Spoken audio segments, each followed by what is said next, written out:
tipu daya akan tipu daya syaitan. Yang kiban bumi irama tak surah bacu tak ke mana kiban ke mana bawa kita surah ile. Galah-galah ron. Lagi pergi ke yang galah-galah.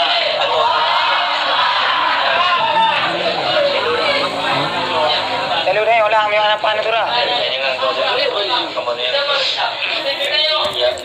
Berarti ino kiban cara ino tak tolak kan itu tipu daya syaitannya kiban cara yang nak cara mati-mati makro. Mungkin cara dia fikir lagi mungkin yang nak cara mati-mati makro. Mak kiban cara yang tu dengan lagi caranya kiban.